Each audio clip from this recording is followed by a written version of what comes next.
Hey guys, Spirit of the Law here. A while back I made a video looking at the custom ES maps, and this time I thought it'd be fun to go through these special maps and give a brief overview and rating for each.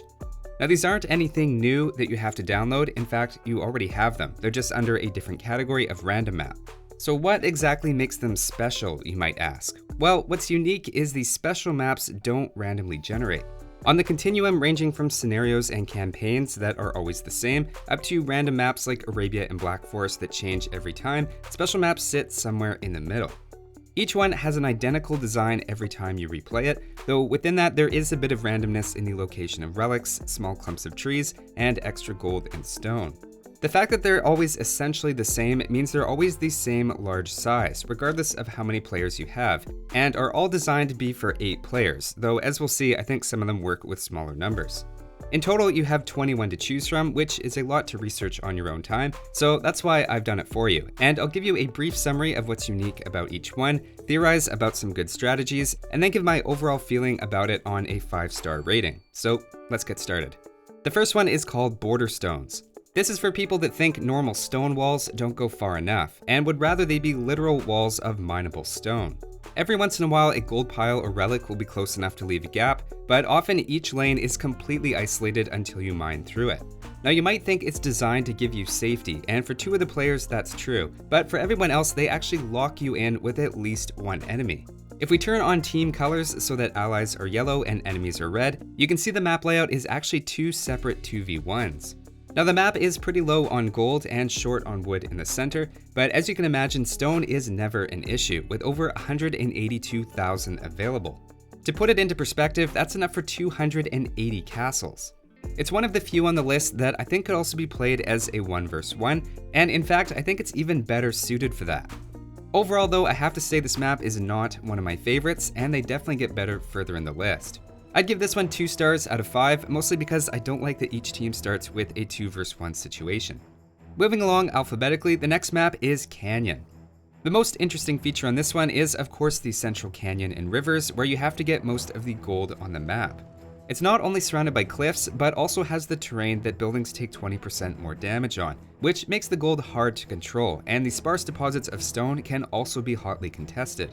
The shallow water gives lots of chances for big demo ship hits in the middle, and a mix of water and land units fighting, especially since the rivers go right up to a few players' towns. The game plan, as you would expect, is usually to try to control the middle, as that's where the resources are, and the sides are pretty easy to wall up thanks to the cliffs.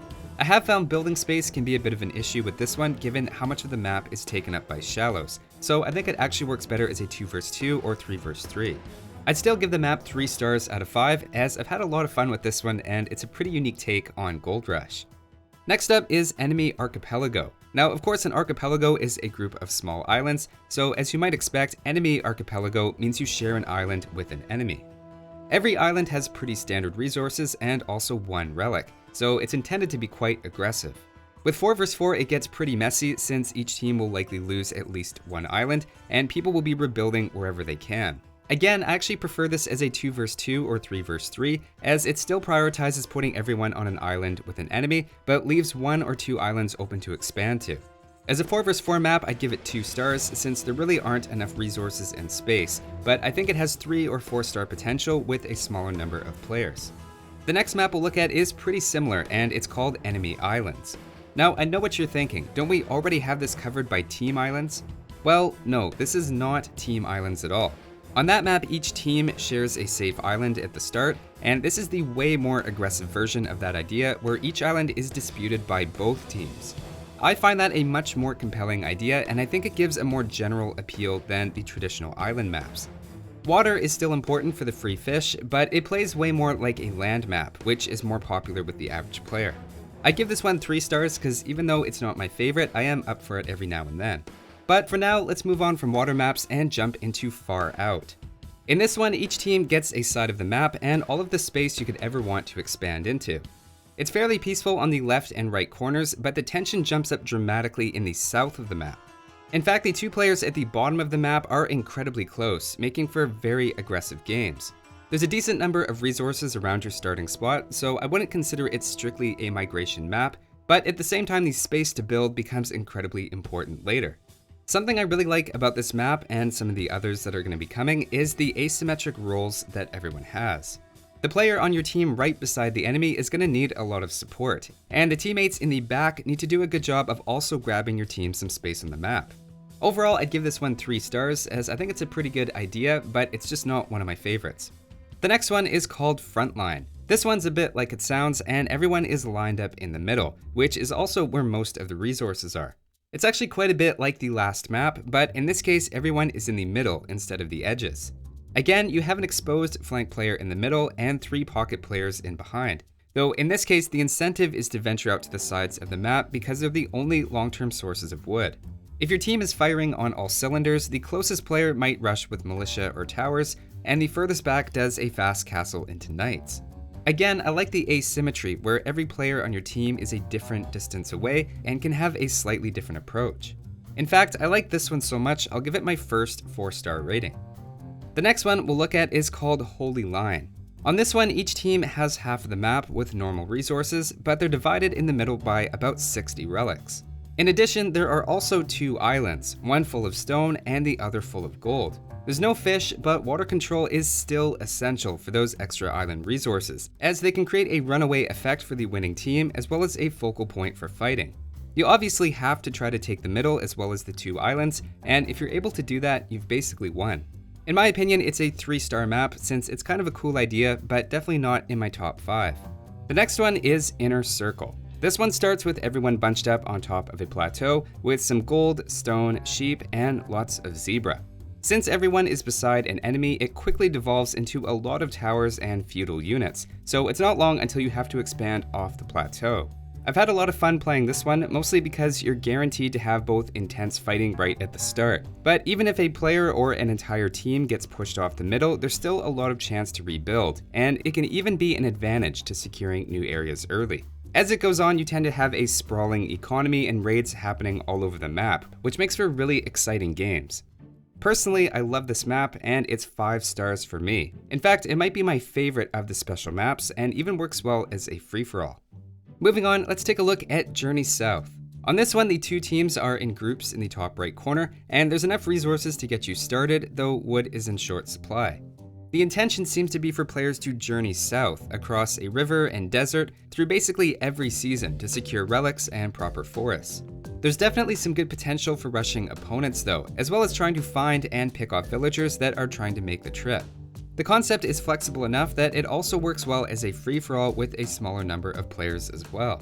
I especially like the change of seasons that appears to happen as you go, as you really get a sense of a year-long journey, and I also like how much you're actually rewarded for crossing the map.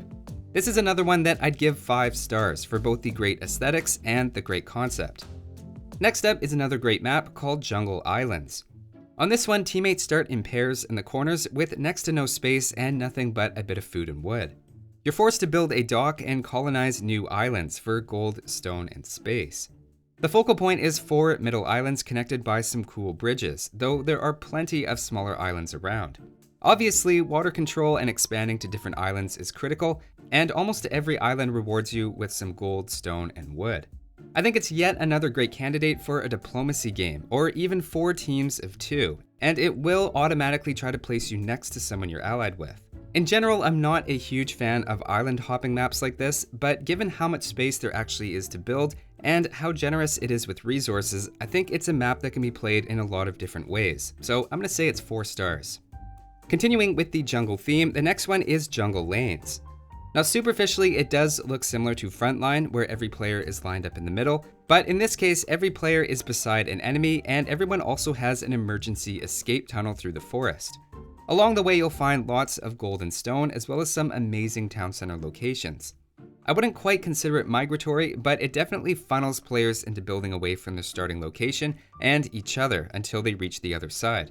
Notice that in the super late game, a cliff also exists in the middle, which can divide the map in 2, from northeast to southwest.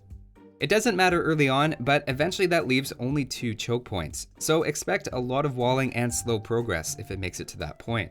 I find this one hard to rate because it seems designed that you either immediately take out the other team, or it turns into a super long game with tons of castles, towers, and insane amounts of resources. For me, it's a 3-star map, but I know some people like those marathon games and might rate this one much higher. The next one is called Motherland. Now, I really want to love this one.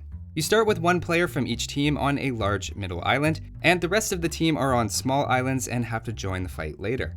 The small islands have basically nothing, so you really do need to secure the middle island. Unfortunately, I think the outcome is too dependent on the skill of the middle players, since they're essentially fighting a 1v1 for the middle island until their teammates can migrate over. I can't really recommend this one unless you have perfectly balanced teams, so I'm going to say it's 2 stars. It's a cool concept, but the balance issues make me avoid this one, especially since you have no idea who gets the middle spot on your team. The next map is actually quite similar and addresses that concern, and it's called Open Plains. Again, you have one player from each team face off in the middle with their 3 teammates behind, but this time there's no water. It is a bit low on wood and gold overall, but at least setting up some markets for trade should be pretty easy. I like the fact that in this variation your allies can reinforce faster, so in my opinion it's a better take on Motherland. In this case for me it's an okay map and I'll give it 3 stars, and I think it could appeal to somebody who likes Arabia but wants a 3/4 chance to be a pocket player. The next map we'll look at is one of my favorites, and that's Ring of Water. On this map you have both an inner island and an outer area that are both 2 vs 2. Fishing is of course important for all players, and you can have fights on water, but every player is also open to being attacked on land as well. One thing I found is that winning the outside ring is a bit more important than the inside, simply because it has more space and resources to build with, but at the same time it's also easy enough for the middle players to transport across and expand there. It's a great concept with tons of variety in how it can play out, and has been one of my favorites since African Kingdoms. I'm gonna give this one 4 stars. One thing I do want to note is that if you play it as a 3 vs 3, it removes one of the outside players and leaves the inner 2 vs 2, whereas I think it would be better the other way. That said, I think 2 vs 2 is my favorite variation of the map, since in that case it turns it into an inner arena that you can expand out of with transport ships. The next special map is Snake Forest, which is, are you ready for this? A path snaking through a forest. Every player starts with 12 deer nearby, and things are split into a north and south team. Each one has a back road leading to a relatively small clearing, which makes a good spot to put down markets and start some trade. In my opinion, it's a better version of Snakepit, which we'll see next, since it removes water and makes things more symmetrical. I'd give this map 3 stars, since I think it's a nice alternative to Black Forest, though you can see when they're matched up side by side that it has much fewer resources. Both gold and stone can be a bit of a concern. The next map is actually a very similar idea, and it's called Snakepit.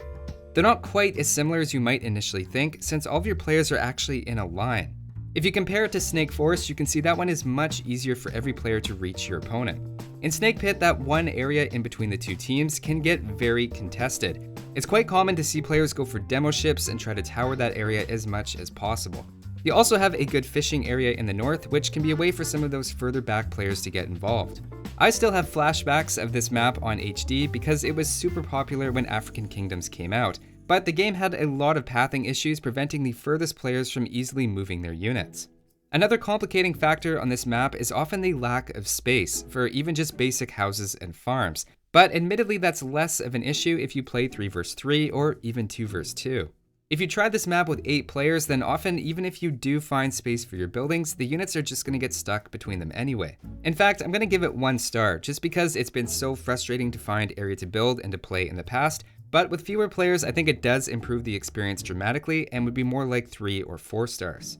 Next up we have Sprawling Streams. On this map you have one team in the northwest and the other in the southeast, with 4 crossable channels in between them. It sets up like 3 1 vs 1s in their particular lanes, with 2 players acting as wild cards in between that have their own. The map isn't set up very well for trading lanes, and so the few relics that they give you are pretty important. I find this one doesn't have a very clear theme to me, and it just reminds me a lot of Rivers, which I think is actually a better take on this idea. For me, I'd say it's a 2-star map personally, and I'd be curious to hear if anybody has had a really good experience playing it. Next up, we go from Sprawling into this time Swirling River. This time there's a river with no shallows going through the middle of the map, with 2 players of each team on either side. The lack of a river crossing makes it basically 2 different 2v2 games, almost like a spatially rearranged enemy islands. In this case you can ferry across pretty easily or shoot across with towers, but combined with the fact it's really low on gold and stone, and plus trade is almost impossible, it's just not a map I'd want to play, and I'd give it just 1 star. It feels too much like a worse version of Highland with only 6,400 gold per player instead of the usual 12,000. I'm not arguing that every map needs to have extremely high resources, but it does help to increase the variety of in-game options, and cutting it in half doesn't really make the game better. The next one is called the Eye. On this one, you have a middle island of 2 vs 2, and then each team has a backup island of 2 more players. If it looks familiar, it's because it's basically Ring of Water, but the outside players aren't connected by land. The losing side of that middle battle ends up retreating to their team's backup island, but that's generally a losing game at that point. There just isn't enough space to reboom and push out, so in practice I found the 2 players winning the middle island can have much more impact on the outcome of the game than the other 2 just winning water. Overall, I'd say it's still fun and I'd give it 3 stars, but to me Ring of Water just does the same thing better. Coming up on the second last special map, we have Twin Forest. Again, there's an asymmetric roles thing happening here, with a 1 vs 1 across some shallows in the middle, supported on each side by 3 players in behind forests and a narrow bridge. In this case, these shallows allow for a mix of land and water play, with lots of opportunities for demo ships. As tends to be the case with the newest special maps, it's again quite short on gold and stone, but at least this time you have a safe side for trade and tons of wood. I'd say it's a 3-star map, and is good for people who like open plains, but want at least a bit of water. And finally, the last one is Yin Yang. Just a heads up, this one's tough to wrap your head around. You start with a river in the middle and then have a team of 2 on either side. Pretty simple. Then on each side you have an enemy with a shallows connection to a small island.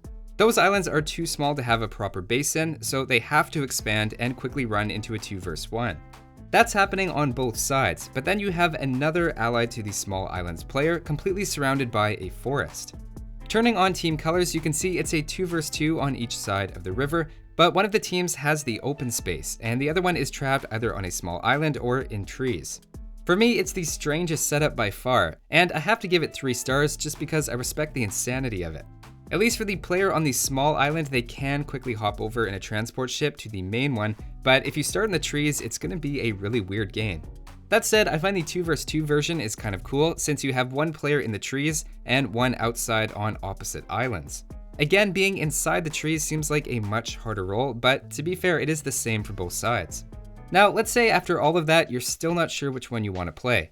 If you did have a couple jump out to you, something you can do is select a few for the game to randomly pick from. This feature isn't just for special maps, but I think they're a good candidate to use it on. As a side note, I'd also encourage you to go explore it if you're going to try these online, just so it's fair and everyone's on the same page.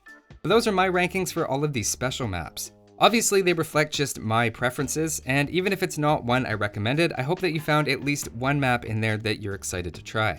But that's all for this one. Thanks for watching, guys, and I'll see you next time.